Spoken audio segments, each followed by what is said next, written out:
Assalamualaikum warahmatullahi wabarakatuh. Perkenalkan, nama saya Dodi Nur Cahyo.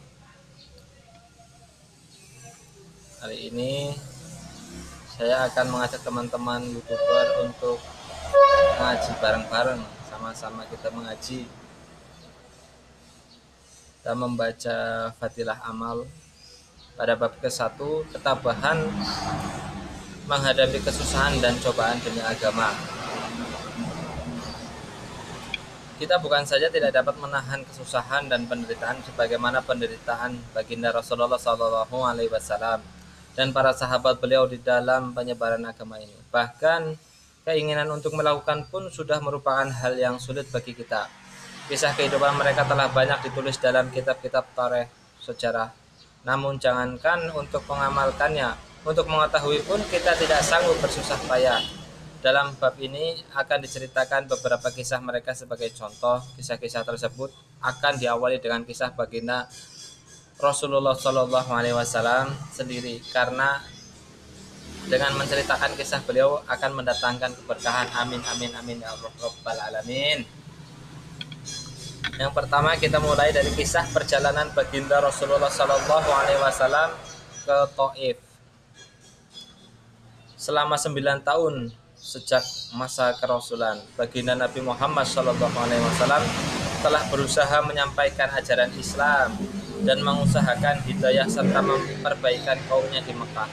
Namun, kebanyakan orang-orang Mekah selalu menyakiti, memperolok-olok, dan berbuat semena-mena terhadap baginda Nabi SAW dan para sahabat, kecuali sekelompok kecil orang yang sudah masuk Islam dan beberapa orang yang selalu membantu beliau walaupun belum masuk Islam.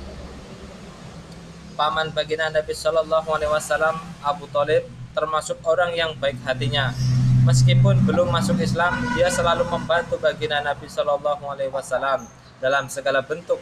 Pada tahun ke-10 kenabian, ketika Abu Thalib meninggal dunia, kaum kafir mendapat kesempatan untuk mencegah perkembangan Islam dan menyakiti kaum muslimin secara leluasa. Baginda Rasulullah SAW pun pergi ke Taif yang didiami kabilah Thaqif yang berjumlah besar, dengan harapan apabila kabilah tersebut termasuk Islam, kaum muslimin akan terbebas dari berbagai penderitaan dan Taif akan menjadi fondasi penyebaran agama. Setibanya di Taif, baginda Nabi SAW langsung menemui 3 yang ditokohkan.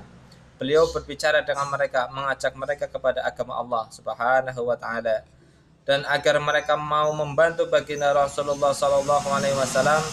Akan tetapi mereka bukannya menerima atau paling tidak berlaku sopan kepada tamu yang baru datang, sebagaimana adat bangsa Arab yang terkenal dengan kemuliaan tamu.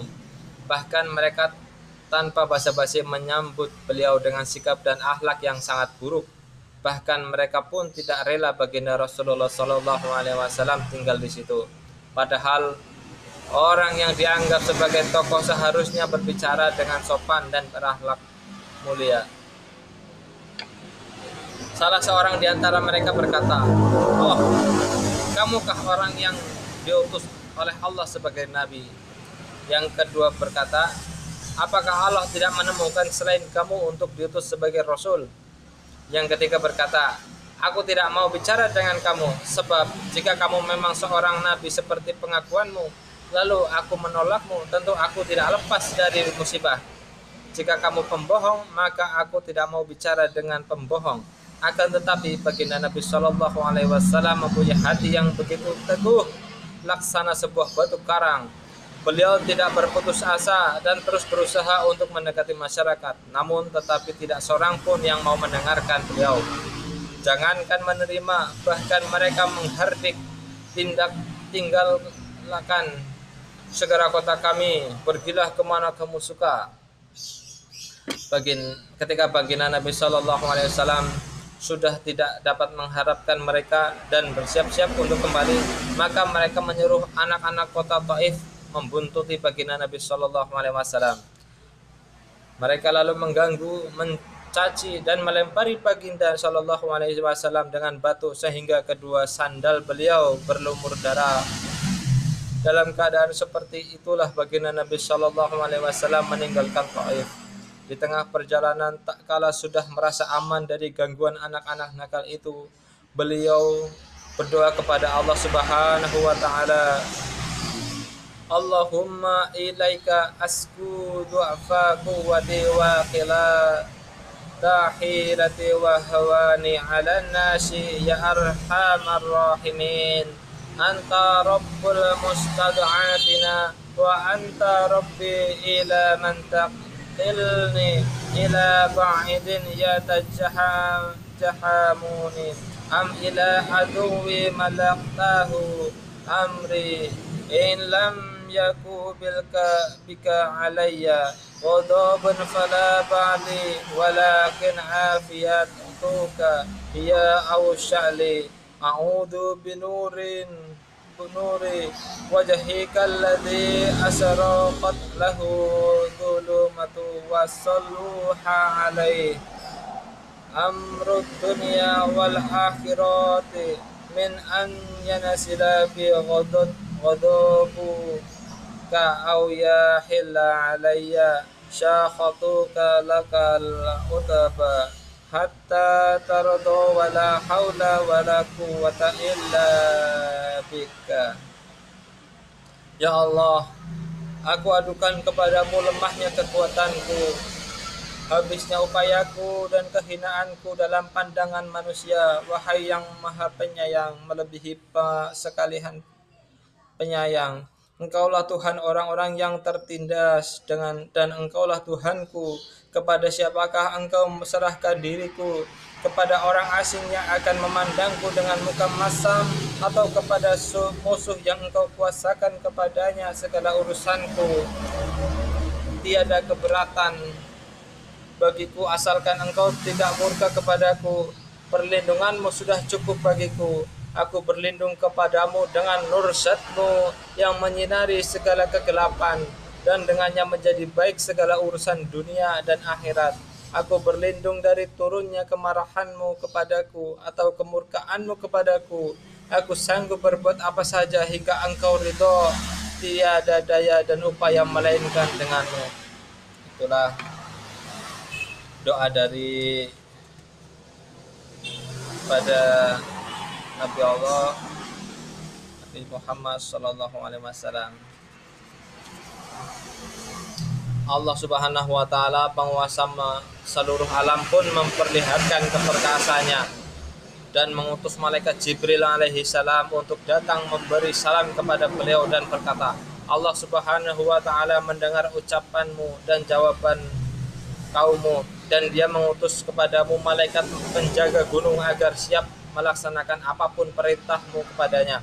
Malaikat penjaga gunung itu pun datang dan memberi salam kepada baginda Nabi Shallallahu Alaihi Wasallam seraya berkata, apapun yang engkau perintahkan akan kulakukan. Bila engkau sukai akan kubenturkan gunung-gunung yang ada di sekitar kota ini sehingga siapa saja yang tinggal di antaranya akan hancur binasa. Atau apapun hukuman yang engkau inginkan kepada Rasulullah Shallallahu Alaihi Wasallam yang bersifat penyayang dan mulia ini menjawab, aku hanya berharap kepada Allah Subhanahu Wa Taala. Seandainya saat ini mereka tidak menerima Islam, semoga kelak di antara keturunan mereka akan lahir orang-orang yang menyembah dan beribadah kepada Allah Subhanahu Wa Taala. Fadilahnya, demikianlah akhlak baginda Nabi Sallallahu Alaihi Wasallam yang mulia. Kita mengaku sebagai pengikutnya, namun ketika sedikit kesulitan atau celaan menimpa kita, kita langsung marah, bahkan menuntut balas seumur hidup. Kezaliman dibalas dengan kezaliman, sambil kita terus mengaku sebagai umat Nabi Muhammad SAW. Meskipun mengalami penderitaan dan kesusahan yang berat, baginda Nabi SAW tidak berdoa buruk dan tidak menuntut balas. Amin ya Allah Rabbal Alamin. Itulah satu kisah perjalanan Nabi baginda Rasulullah Sallallahu Alaihi Wasallam ke Taif. Semoga bermanfaat dan mendapat keberkahan dari Allah Subhanahu Wa Taala. dan mendapat syafaat Rasulullah Shallallahu Alaihi Wasallam. Dengan kita berbagi ilmu, semoga Allah mengampuni dosa-dosa kita, amin ya Allah Rabbal Alamin. Ini itu saja dari saya. Maaf jika saya ada salah-salah dalam pembacaan atau seperti apa, saya mohon maaf sebesar-besarnya. Wabillahi taufiq wal hidayah. Wassalamualaikum warahmatullahi wabarakatuh.